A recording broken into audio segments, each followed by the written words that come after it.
सकाळी सुद्धा येऊ शकतो नवरदेव म्हणून, परंतु तो शेवटी त्याला तिकडनं दबाव वाढला गेल्यामुळं काही मेसेज वगैरे दाखवल्या गेल्यामुळं त्यांनी नाराज झाला. मग त्याने स्विच ऑफ केला मोबाईल. मग त्याने त्याचं ओळख झालं म्हणजे आपला नवरदेव येणार नाही म्हणून त्याने आत्महत्याचा मार्ग स्वीकारला.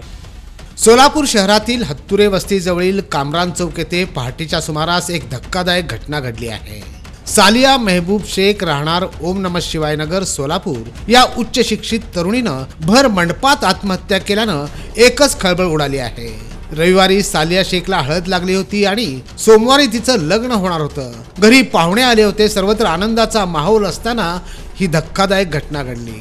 तिने राहत्या घरी पहाटे 5:30 वाजण्याच्या सुमारास पंख्याच्या साह्यानं गळफास घेऊन आत्महत्या केली.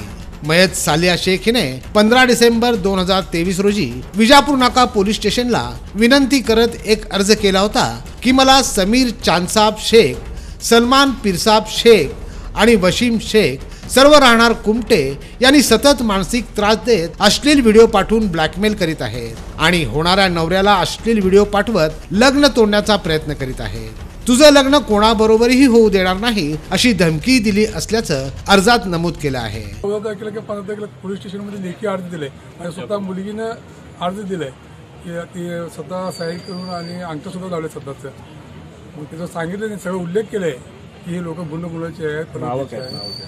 समीर चांदसाब शेख म्हणून आहे, अजून एक सलमान म्हणून सलमान पिरसाब शेख म्हणून आहे आणि एक वसीम सरपंच शेख म्हणून आहे. ते सलमान शेख तर असं बनते माझ्या जावईला किंवा लावून त्या मुलीला लग्न केलं की त्याला तुला जिवंत मारतो आणि मला सुद्धा स्वतः फोन करून सांगितलंय की तू पोलिसांना सांगितलं तुला बघून घेतो. म्हणजे हा गुंड माणूस नाही का?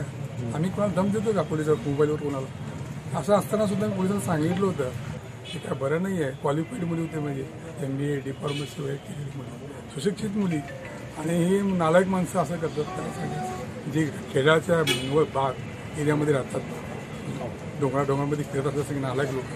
तुम्ही एक डिपार्टमेंट असलं तर प्रामाणिक असलं तर ताबडतोब घ्यायला पाहिजे, ॲक्शन ताबडतोब करायला पाहिजे. हे असल्या गोष्टीला चान्स नको आहे. हो, माझ्या मुलीने स्वतः सांगितलं मला तर की नालायक माणसं माझ्याबरोबर मी मरीने आज ना उद्या हे त्यांच्या त्रासमुळं, परंतु माझ्या एक तर अगोदर सुद्धा त्यांनी 2-4 मुलीला पण त्यांचं जीवन उद्ध्वस्त केलं. हे लोकांनी सांगितलं नाही पुढे येऊन. मी आता भेटणार नाही कुणाला, बापाला पण भेटणार नाही. जोपर्यंत या तिघा इस्मांना तात्काळ अटक होत नाही तोपर्यंत आम्ही मृतदेह ताब्यात घेणार नाही अशी ठाम भूमिका परिवाराने घेतली आहे. ज्याचा जीव गेला त्या डेड बॉडीला घेऊन काय करायचं? ते घेऊन पुरायचंच. त्याच्यापेक्षा अगोदर कारवाई व्हायला पाहिजे, हे महत्वाचं आहे.